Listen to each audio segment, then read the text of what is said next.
Stop running down the meh and mundane hallways of life and tap into the magical.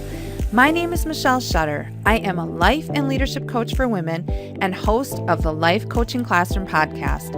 I'd like to welcome you to Life Coaching Classroom, where we walk with you in the hallways of life so you can align to the beautiful expansiveness of your true self through reconnection, reinvention, and rejuvenation. I'm so glad you're here. Welcome to class. Hey, welcome back to the Life Coaching Classroom podcast. My name is Michelle Shutter. I am a life and leadership coach for women. And in this episode 63, we are going to talk about why we fail. Such a great discussion to have. And because let's face it, not many people want to discuss failure. However, we're going to do that today. But before we do that, if you are new to the podcast, I want to welcome you. The vision of the Life Coaching Classroom is really to reconnect women to their beautifully aligned expansiveness of their true self. Because let's face it, over time, a lot of things get in the way and we disconnect from our true self. So it is this quest that women are on to really reignite the fire within, regardless of whatever age you are at. And when you can move through the meh, the mundane, the mediocrity, and tap into that magical life that you know is there, amazing things happen. How do you do that, right? Well, our curriculum in the Life Coaching Classroom is centered around 6 different components: heart, healing, health, humanity, harmony, and happiness.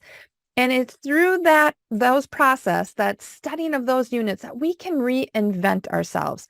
And when we reinvent ourselves and become a new self and really come back to alignment with that true self, this is where the magic happens. So this podcast is here to inspire you, to move you in that direction. So again, welcome. I am glad you're here.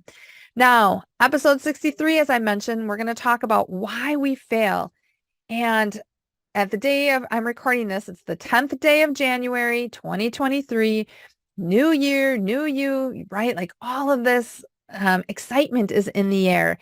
And we're excited about it because it's fresh, right? It brings purpose back into our lives when we have something that we're working towards, something tangible. Because if you think about your last year, 2022, you may have started off this way, but did you reevaluate your goals throughout the year? Did you start a new goal? Like, what happened? And when we don't have that purpose, when we don't have a plan to really create that purpose, life doesn't feel very fulfilling. Life doesn't feel very meaningful. But there are times where we don't meet our goals. We don't meet our expectations. Our intentions were there and it just didn't happen. And so that spirals into this space, this container of failure. But no one likes to talk about failure because it makes us feel less than. It stirs something up inside of us. It has uncomfortable emotions connected to it. We may not feel worthy. We may not feel deserving. And so we want to avoid failure at all costs. And the tricky part of this is we really can't succeed without failure. And you might be thinking, well, like, why, right? Well, how do you create success? How do you have ultimate clarity on the success you are seeking without the contrast of having failure? That duality has to exist so that we can create the clarity of what we truly want. Now, sitting in the mess of failure is not always easy, especially if we don't have a tamed mind. If our mind is untamed and we perceive something as a failure, our mind can really spiral us out of control, right? It can spiral us downward and we never want to try that again. See, I knew that would happen. We go into all this icky garbage talk, right? It's that vicious voice that comes and sits on your shoulder, turns the volume up, and like is shouting all the garbage in your ear. And the one thing we have to realize is, even though the mess of failure, whatever you want to call it, isn't always easy, isn't always comfortable, we still have a choice as to how long we want to remain in the mess. And that movement through the mess requires thought work. It requires internal work. It requires creating a deeper awareness than just the surface level of, it didn't work out, I'm a failure, right? So what I want to do is I want to share with you three different ways or three different reasons, I should say, of why we fail. And then I want to know like which one of these resonates with you? And what perhaps do you need to shift, do you need to do to really move yourself out of it? So the first reason of why we fail is there's a perceived pain associated with the task, the goal, the commitment, the discipline. For some reason, we have connected pain to failure. Now, failure doesn't equal pain. It's our mind that has created that in some way because the mind's job is to keep us safe. The mind's job, like wants you to survive. It doesn't want you to experience pain. It wants you to feel safe. It also, the other job of the mind is to seek pleasure. Well, if you've had something that happened to you in the past where you failed and that connection to failure is still lingering in your mind, anytime you take a step forward into something you want to do and that emotion somehow surfaces up, your mind is going to put the brakes on and say, oh no, don't do that. It might be painful. You may not be safe.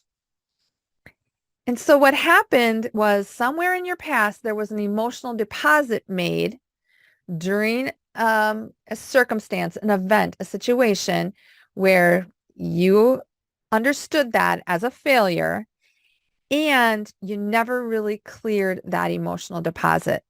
Now, you might be thinking, like, how do I know? Well, here's a little trick you can do. I want you to think of a time that you didn't succeed, that you failed in some way.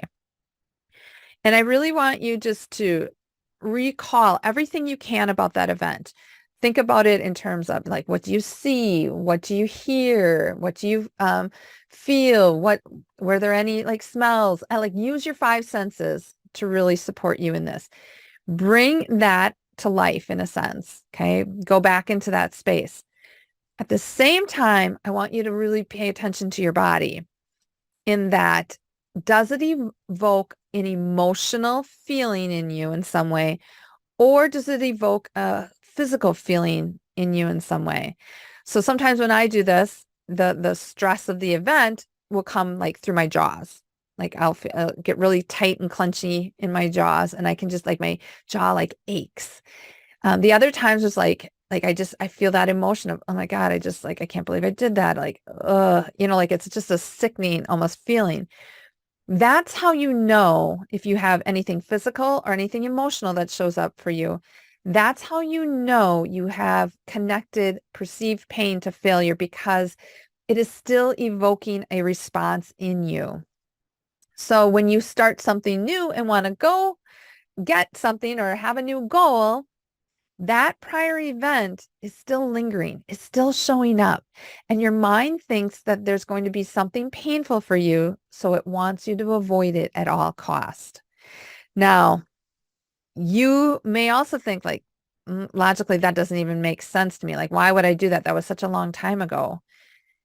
Emotions are energy, and that energy gets stored in your body. So if you don't clear it, it's going to be there. And the only way that you know if it's still there is if it's creating some kind of physical or emotional response in you. So pay attention to that. Okay. A second reason of why we fail is that we want to start the new thing being the old self. Now, your old self is filled with old patterns, old behaviors, old habits. And if it would have worked being the old self, you wouldn't be trying to achieving this new goal. So you cannot bring your old self into the space of wanting something new.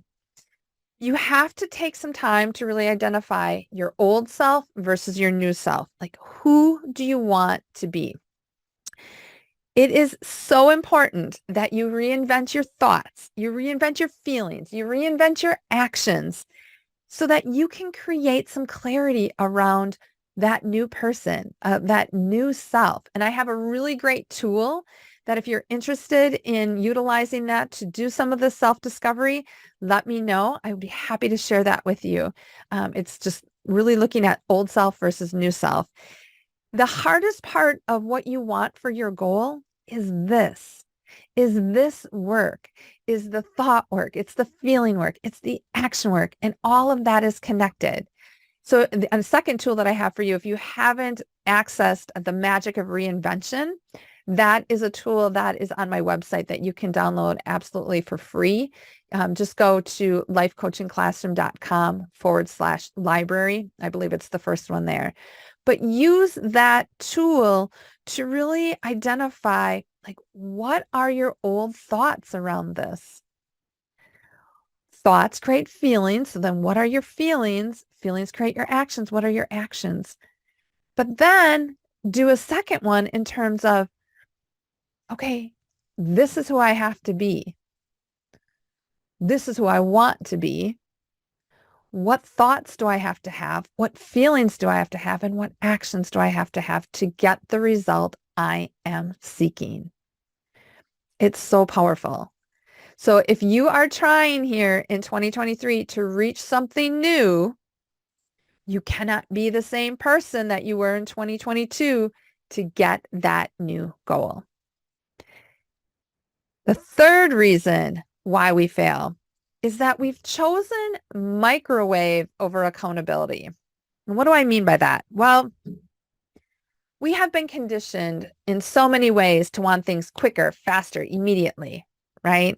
And we want those microwave results like instantaneously. But what happens when we don't get those microwave results? Again, we have a tendency to spiral downward because that mind chatter, that vicious voice has popped up. On the other hand, if we would choose accountability, it would make a significant difference for us because somebody on the outside could look in and see, okay, this is where your problem is.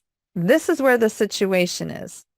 Sometimes we are too close to the situation to really identify what is going wrong, why it's not working. And quite frankly, we need people to call us out on some of our bogus stories, some of our BS. That is so true to the core. Now, who will hold you accountable for your new self? So if I go back to the second one here, and you've identified who you want to be, this new self, who's going to hold you accountable to that? Because I can guarantee you those old self patterns, those old self behaviors, those old self habits are going to want to creep in. Why? Because they're so familiar. They feel the best. They're easy right now. This new stuff, it isn't easy. And so we want to resist it. Let the resistance will show up in that space of where we are and where we want to be. But who's going to hold you accountable to that? And if the results if you're not getting the microwave results, which most people don't, it isn't instantaneous. It doesn't happen overnight. Perhaps we want to consider that piece of accountability because that goal, that intention, whatever you're looking to do something new, it was placed in you, in your mind, on your heart for a reason.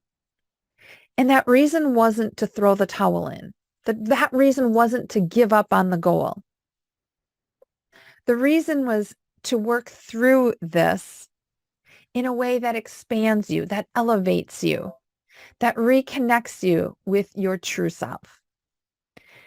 So yes, 2023 is going to have challenges. Yes, it's going to have obstacles. Yes, it's going to have failures or perhaps just growth lessons. But you need to decide how you want to show up. And you need to look at these three different reasons as to where it potentially is showing up or could show up for you. So again, those 3 reasons why we fail. There's a perceived pain in what we are doing. We try to start something new by bringing in the old. That's the second reason. And the third reason is that we've chosen microwave results over accountability. Now, I want you to imagine what would be different for you if you finally broke through what keeps you stuck. And what if holding you accountable was the magic that was needed to really accelerate you in a whole new way? Just what if? Could you live into that moment? And what if success was more easily accessed than what you're perceiving failure to be? So I want to ask you, would you be opposed to leaning into more success versus failure? If you said no in that, kudos to you, because I want to invite you to book a call with me, a consult call, where we can really dive into these at a deeper level and really set you up for success in 2023. Because I do have a few spots open for one-on-one coaching. Is it for you? I don't know. You get to make that decision. But that 20-minute call will absolutely give you clarity on where you are and where you deserve to go. If you'd like to book a call, you can either direct message me or email me at hello@michelleshutter.com, or I do have my calendar link now working, and you can go right to that and book your call right there. That link is lifecoachingclassroom.com/consult-calendar. So lifecoachingclassroom.com/consult-calendar. What resonates with you? Why we fail? Which one of these reasons sticks out for you? And what are you going to do going forward so that you can lean more into success, to the side of success, the duality, right? Versus the failure of success, or the failure, not the failure of success, just the failure, right? So here's your goal in the center. Think of it as like holding a rain stick. Will you lean more towards success and let the rain fall towards success, or will you lean more towards failure and let the rain fall towards failure? Ultimately, it is your choice, but it takes work. And this work, the thought work, the internal work, the growth work, the reinvention work is the most challenging part of the goal. But many times we neglect this part. And so it's no wonder why we fail. Again, if you want to book a call, I would love to support you on your journey. The journey is yours, but it wasn't meant to walk alone. I will see you the next time, and perhaps that'll be in class. Take care and have a great day. Have you joined our monthly unit study? If not, you better head on over and reserve your seat at lifecoachingclassroom.com/unit. The unit study gives you an opportunity to experience life coaching at no charge. Again, register and get all the details at lifecoachingclassroom.com/unit. I do have a favor. Could you take a moment to share this podcast and Life Coaching Classroom with your besties? Perhaps they too are tired of running down the meh and mundane hallways of life. Let's give them a little spark in their day. Finally, I'd be so grateful if you take a minute to review the podcast. The reviews definitely help to spread the podcast to more women. Thank you. I so appreciate you, and I will see you in class.